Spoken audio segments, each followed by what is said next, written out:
So I moved to LA in 1979, the end of 1979, and I turned 21 right then. I started working, musicians and stuff, and pretty soon, I actually started working with some pretty prominent musicians. Right. Like who? Well, like Steve Lukather.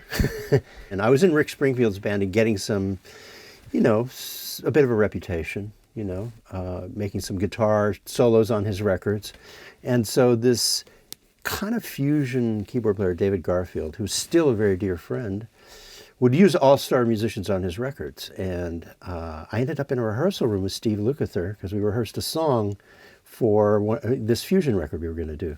And Steve walked into the room, sat at the grand piano, and played the most ferocious piano glissando I had ever heard. Just to let everybody in the room know, you see the tip of the iceberg, but there's an iceberg buried down below. Right.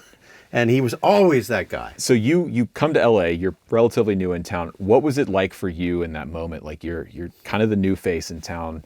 People don't really know you that well yet, and here you are in the room. What was that feeling like? Well, they always welcome the new guy, but you have to prove yourself, right? And you either do that by fitting in or excelling or both. And I was smart enough just to fit in. Like the sessions I would do with Steve Lukather, and I did a few, I would always let him take command and take the lead, and I would be the second guitar player. Because and people respect that because they know, oh, so you're not going to be the star of the show, but you are smart enough to know, 10 years from now or 5 years from now or 2 years from now, you might be that guy, but you're going to be respectful. And Steve was that way originally in sessions. He would show up at sessions with, Tommy Tedesco and Jay Graydon, and he would be the third guy and watch and learn from them, So they're nice, but you do have to behave a certain way, and you have to be respectful and know your place and fit in. So there's an unspoken sort of pecking order that just gets vibed out in the room. Yeah, but friendly and respectful and welcoming. When I look back at LA in that period, it was actually welcoming. You could be new and they were excited to have the new guy. And they knew if you were the new guy, somebody who knew what they were talking about had brought you in. So you weren't in that room unless you had already passed through a certain threshold, So for you, it was the keyboard player. How long did it take when you first came to LA from Albuquerque? How long, was there a few month period of kind of? That is a great question because I have an exact answer. It took 2 years. I was 21 and by the age of 23, I went to New York and did Bon Jovi's record.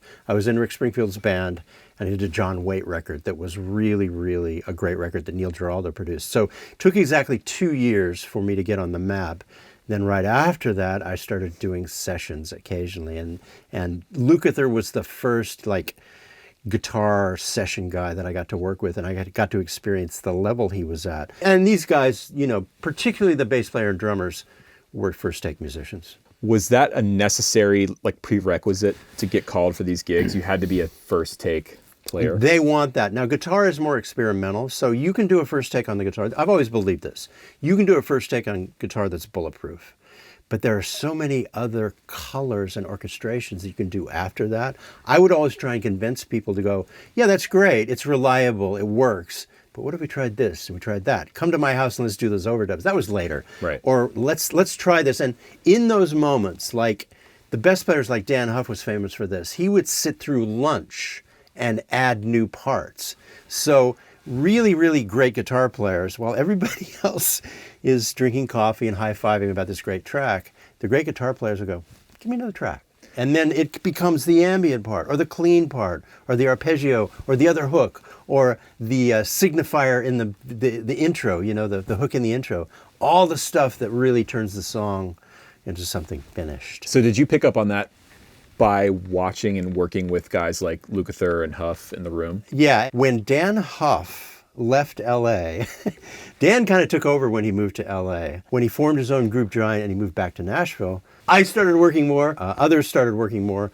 Michael Landau was always very selective, and Lukather was selective because he was in a huge band. He didn't have time, and he would just do, Michael Jackson songs or whatever, a Michael McDonald record, some specific visits.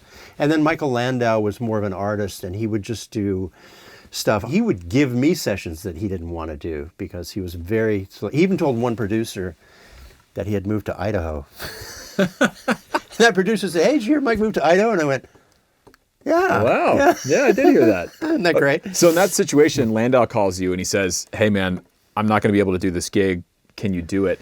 You're walking into the room. Are you trying to be Landau No. in that situation? You're No. just Tim. But at a certain point, I could do the clean R&B thing, which in LA was part of the puzzle. I mean, you did the rock thing, you did the solo thing, you did the layering parts, Joshua Tree parts, all the stuff that would orchestrate the song. But in LA, one of the biggest things was the clean R&B stuff. And once I learned to do that, and that was me emulating him, and he was emulating the originators like Steve Cropper and David T. Walker, maybe the guys in Earth, Wind and Fire.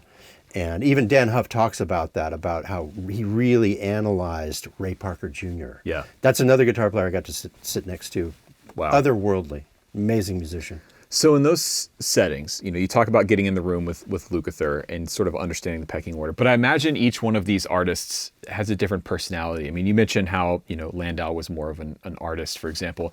How did you fit in with the different guitar players on each session? Because obviously someone like Landau, for example, has a sound. You're familiar with his sound. Or Ray Parker Jr. has a sound. So you have to, I imagine, come into that setting and work around, like shape shift your sound to fit around what they're doing. Most of it is instinctive, and I always looked at it like two boxers in a ring, just going to their separate corners. If the other person was high and clean, I would go low and dirty. The other person was doing the more aggressive part, I'd do the sweeter part on top. I would always try and layer frequency-wise and tone-wise and sound-wise and part-wise in a different place. So I would actually just try. And it's not that hard, but you have to keep your ego in check. You go, okay, maybe my role is secondary here, but I know what to do to support this. Right. And it's, you hear guitar players talk about this all the time. If somebody's doing something brilliant, you just find a way to support it. Yeah. And make them look better and shinier. The really, really amazing thing, it's intuitive and it's nonverbal. And it's basically based on listening to somebody play something in the first minute, and then just going, oh, okay, I'll go over here. Oh, I'll go over there. I'll go over here. And it can happen even during the first take, where you might start in the same place, and then you quickly realize that, oh, I need to be up here, and it needs to be more of an arpeggio. It needs to be simpler. And, it happens instinctively, quickly, and it's nonverbal. Were you ever intimidated by any of these 100% of the time. 120% of the time. How did you work through that? It's probably something everybody goes through. I mean, you're there because they want you there, and you're there because they want you to win. You put up a sound, it sounds good.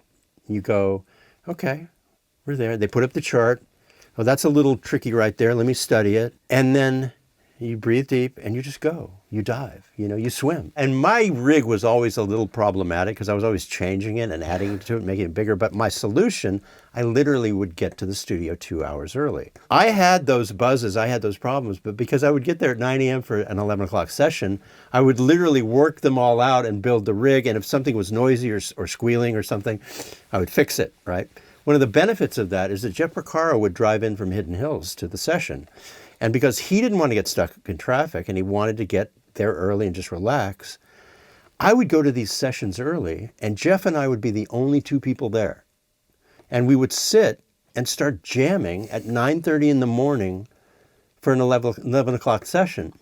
And I'm sitting here going, is this real? Is this really happening? And we became friends because he wanted to get there early because he lived in a suburb. Yeah. And he just wanted to relax.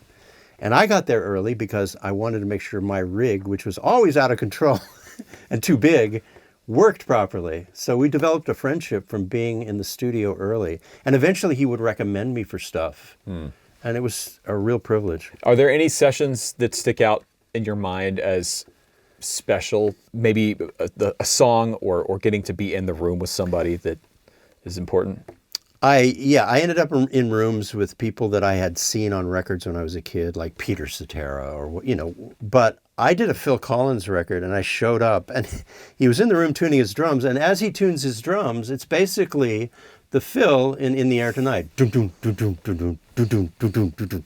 I'm going, is this happening? And then we all arranged the song together.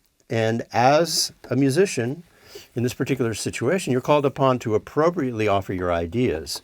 Everybody collaborates. So I was, creating the intro of the song with everybody. But they were all like that for me because I studied records when I was a kid, and I saw Jeff Porcaro on Steely Dan records. And I did tons of sessions with Jeff in the 90s. And is this really happening? So it happened a lot. Now, I got to do a Rascal Flatts record with Dan Huff producing. And working for a guitar player, the greatest thing, because usually they have the most amazing rig there that you can just tap into. Right.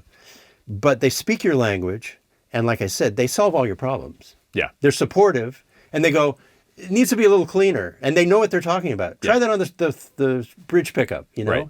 Can you add a little delay to that? Yeah, make that one bone dry. I mean, it is working for John Shanks was heaven, and he didn't need me, but he did need me when he had to be in the control room sitting next to Rod Stewart. Right. He couldn't be out there playing, so it might be me and Dean Parks. We did a Rod Stewart record. We did all the basic guitars, and then John would come and overdub because he had to be sitting next to the artist. Right. They will support you and solve everything. And by the time I worked for Dan Huff, and it was one group of sessions, and it was really wonderful, he at the beginning of the session, he said, a lot of guitar players, when they work with me, they tend to freeze up. And I just started laughing. Said, ain't going to happen. Yeah. Tim, thanks so much for coming down, man. It's an honor to have you in my studio and have you over. It's awesome. It's an honor to be here, and I love this room. I know you're going to build it out fully, but I like it the way it is, I got to say. It's a work in progress, but Like eventually, everything. hopefully next time you're here, it'll be a proper studio. So I love it, and we love it, so way to go. thanks, man. Links to everything Tim does down in the description box down below. You can check out his masterclass, which is up over how many? 1,000 plus? Well, okay, so it's almost 2,000 videos and almost 200 hours. So Yeah. getting big. It's getting big. Sign up for Tim's masterclass. Subscribe to his YouTube channel, linked down below. Go check out the enormous list of records and sessions that he's done and played on. We all grew up listening to Tim, especially if you're my age, in your mid-30s. I mean, literally, I grew up listening to you. So it's an honor to have you, man. Thanks for coming. Thank you.